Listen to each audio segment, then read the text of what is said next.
Hello and welcome. This evening I'm going to be playing a song for you called Over the Rainbow, a famous song from The Wizard of Oz. It was written by Harold Arlen. I'm going to be playing two versions. The original chord changes, the original version of the song, and then a jazz interpretation using substitute chords. And then I'm going to talk about the substitute chords later on, the theory of it. And these two arrangements will be available to you as lead sheets on my website. You can download them for free. So here we go now with Over the Rainbow, version 1.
I want to talk about two different concepts of substitute chords that I'm using in this arrangement.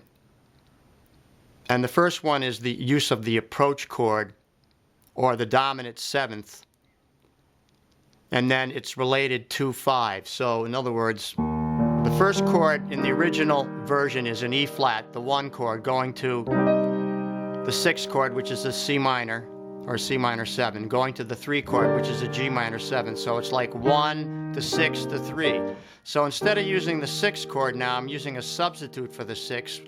I'm using a 2-5-1 into G minor. So I'm using an A minor 7 flat 5 to a D7 altered, taking me to the G minor. So the basic rule is you can precede any chord, major, minor, whatever, with its related dominant chord. Now that would be the 5th step of its scale. So in the case of a G minor, if the 5th step of the scale is D, now that becomes a dominant chord, which is a D7. That approaches the G minor. So now I can use that as an approach chord. And the other rule would be I can use the approach chord to that chord, which would be its related 5, which would be A. So I can precede it with an A, a 7 chord. In this case, I'm going to use an A minor 7 flat 5. So it's a 2-5-1 into G minor. G being a minor, has a minor scale. Its 2 chord is going to be half diminished because of how it relates to the scale. So if you play, triads on that scale, you're going to have a diminished chord on the 2nd step of the scale. So now what I'm doing is I'm putting a 2-5-1, or I'm putting a 2-5 progression to take me to the G minor. That's the difference between the original version and the jazz version. Original version, 1, 6, 2. Jazz version, 1. Now dress up the 1 a little bit, maybe like adding a 9th there. And then I'll put the A minor 7 like this. Now I have the A minor 7 flat 5 like this. Nice full spread. And then the D7 can be altered. So I'm adding a flat 9 and a sharp 11 there. Okay, now we'll review this. Sorry, I had to talk to a telemarketer. Now, continuing, I'm saying using approach chords to whatever chord you're moving to. In other words, it's related 5. So G minor, when I'm thinking of an approach chord to G minor, I'm thinking of a 2-5-1.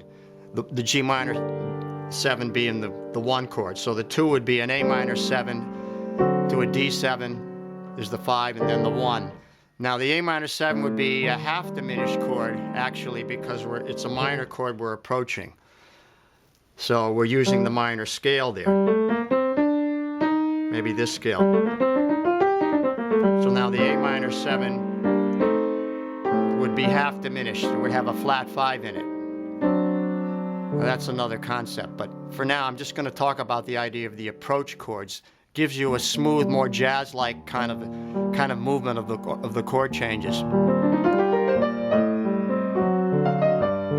Now here, where there's just a G minor chord to an E flat, then moving to an A flat, which would be the 4 chord. Now I'm using a descending line. So what I'm creating like harmonic movement in the bass line to get me to the E flat. So it's just a stepwise motion down to the E flat 7, then to the A flat. Now the A flat moved to a B flat and then an E flat, 5 to the 1. Now what I'm doing is instead of going to the 1 chord, I'm going to go to the 3 chord. And often the 3 chord can be a substitute for the 1. Now if you look at an E flat, right, it has E flat, G, B flat. If you look at the 3 chord, G minor has 2 of the notes in common. In fact, if you play an E flat major 7, there's 3 notes in common with a G minor. So I can use a 3 chord to substitute for a 1, and often you will do that. It creates more of a cycle movement, and rather than sitting back on the tonic, you're creating more movement. So now, since I'm going to a G minor now, I'm going to put a 2-5 in front of that. I'm going to use the same principle as before. I'm going to use those same chords to go to the G minor again, and they'll work with the melody nicely. So we have this. I'm going to use the same chords again there. Now, whatever you do with reharmonization, it has to fit the melody of the song. So you might have to adjust the voicing of the chord somewhat to adapt to the melody.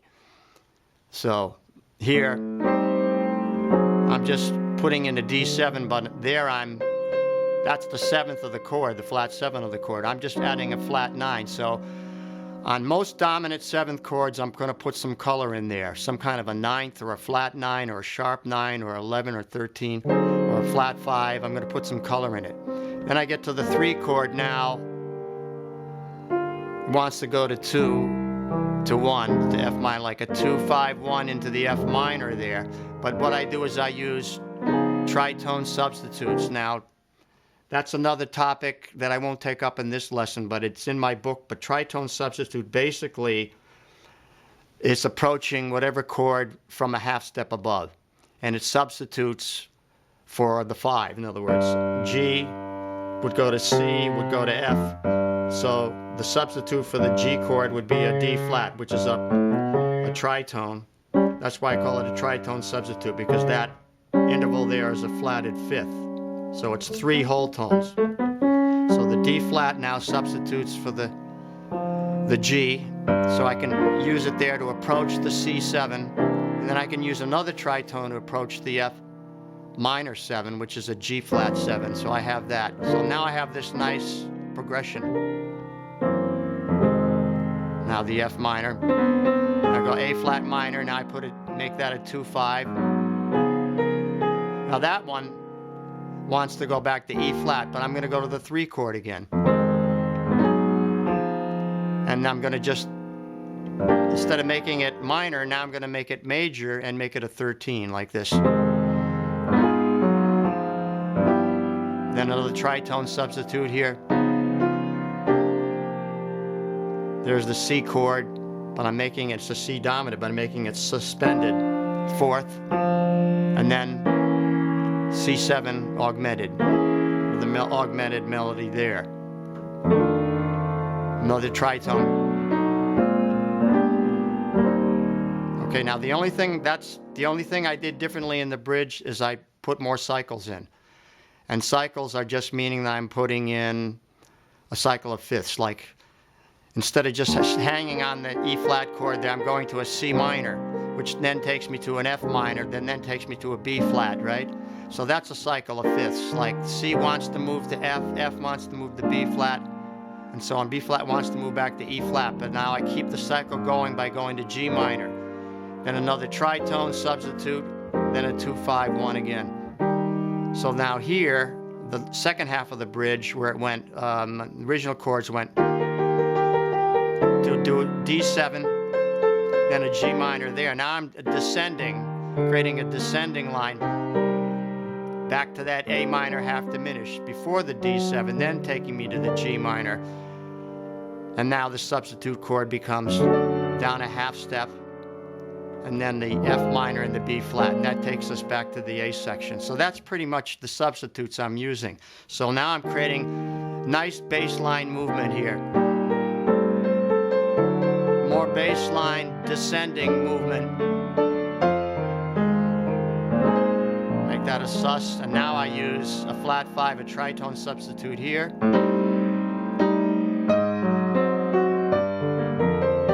And the rest is all the same.